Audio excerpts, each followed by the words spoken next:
Assalamualaikum warahmatullahi wabarakatuh dan salam sejahtera. Saya Azlinda Sulaiman akan membentangkan kajian bersama dengan rakan Nur Hazlina Muhammad Arifin yang bertajuk Peningkatan Kisar Hidup, Kajian terhadap golongan B40 semasa pandemik COVID-19 di Mukim Mergung Alustar Kedah.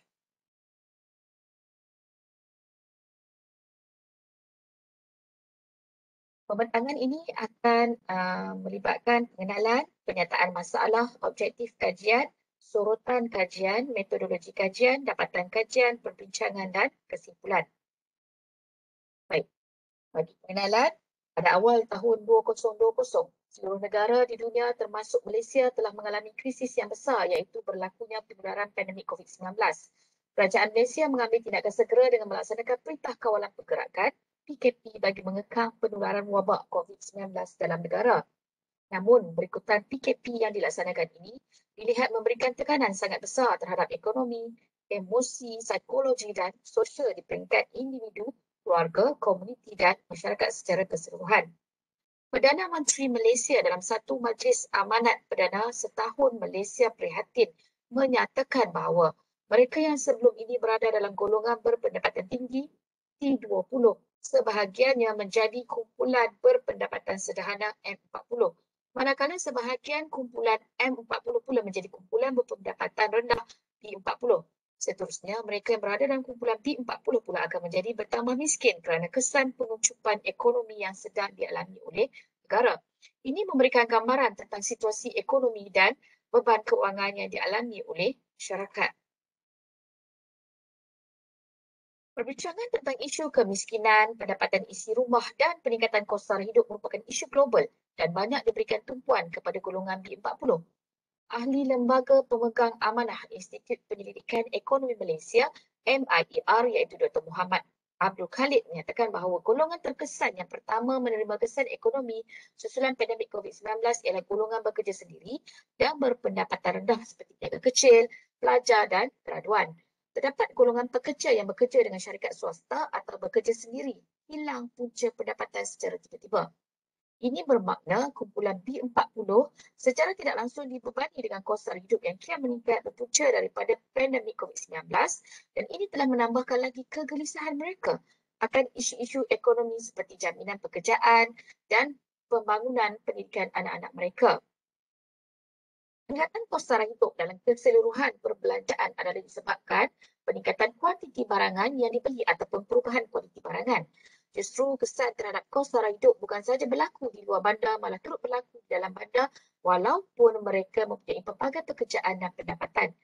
Misalnya penduduk di Kota Star telah memohon untuk memiliki rumah di bawah projek perumahan rakyat PPR dan ada yang berharap permohonan ini dibuka semula di Kedah khususnya bagi golongan B40 dalam memiliki rumah sendiri.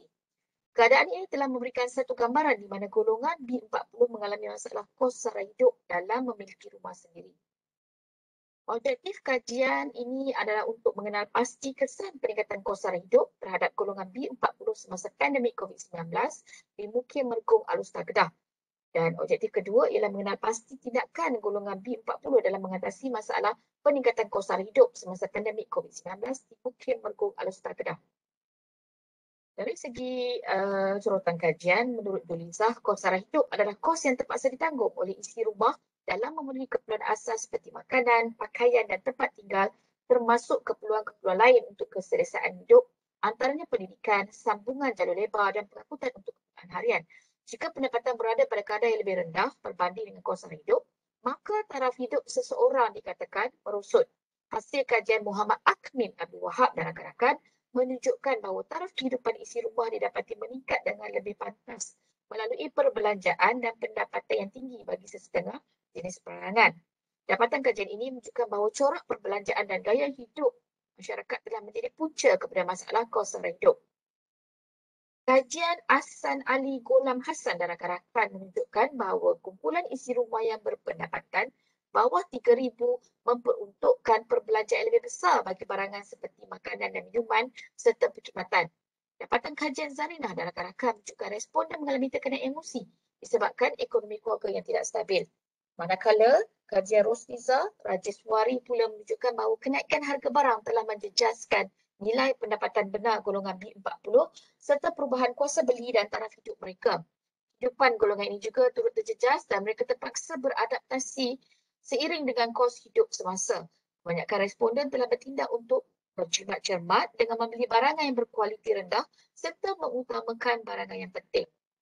Dari segi metodologi kajian, kajian ini berbentuk kualitatif di mana pendidik telah menjalankan temubual bersama dengan 6 orang responden. Persampelan bertujuan digunakan bagi memilih sampel kajian. Pengkaji memfokuskan kepada responden B40 yang berpendapatan 3,969 ke bawah. Hanya seorang sahaja sampel yang ditemubual bagi mewakili keluarga B40. Dapatan kajian ini dari segi profil demografi responden menunjukkan bahawa dan melibatkan dari segi jantina, kajian ini melibatkan 5 orang responden perempuan dan seorang responden lelaki, kesemuanya berkahwin dan berumur dalam lingkungan 27 tahun sehingga 41 tahun. Mereka juga berpendidikan sehingga CJ Pelajaran Malaysia. Ada yang bekerja di sektor swasta dan bekerja sendiri dan berpendapatan bulanan isi rumah antara 1,000 hingga 3,000. Dari segi kesan peningkatan kos sara hidup, hasil dapatan kajian ini menunjukkan responden mengalami masalah dari segi beban keuangan. Yang pertamanya, pendapatan bulanan responden tidak mencukupi. Ada responden yang menyatakan bahawa memang tak cukup disebabkan oleh mereka perlu mengagihkan wang mereka ataupun pendapatan untuk kenderaan, untuk membayar sewa rumah, untuk duit pengasuh. Dan ada juga yang mengatakan bahawa memang tidak cukup dalam keadaan COVID sekarang ni. Yang seterusnya ialah masalah pembayaran utiliti. Ada responden yang tidak dapat membayar bil elektrik dan bil elektrik tertunggak, terutamanya ketika PKP ni, dan yuran sekolah anak pun mereka tidak dapat bayar, hanya dapat membayar secara ansur-ansur. Dari segi pemilihan ataupun tidak dari segi membeli barang keperluan, responden menyatakan bahawa mereka membeli barang yang murah-murah sahaja dan disebabkan oleh kenaikan harga barang dan juga pendapatan yang tidak mencukupi, mereka akan membeli barang yang penting sahaja.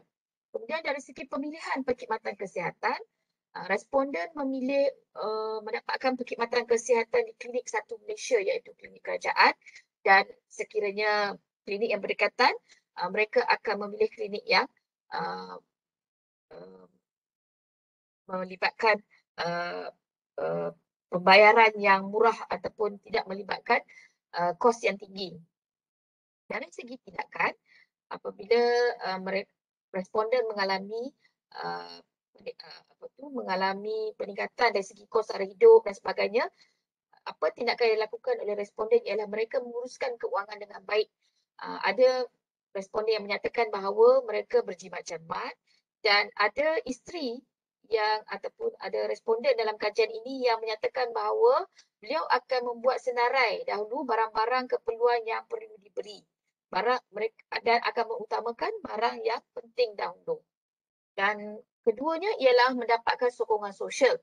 Kebanyakan responden dalam kajian ini mendapatkan pinjaman daripada Amanah Ikhtiar Malaysia, dan ada juga seorang responden menyatakan bahawa beliau meminta ataupun meminjam wang daripada adik-beradik.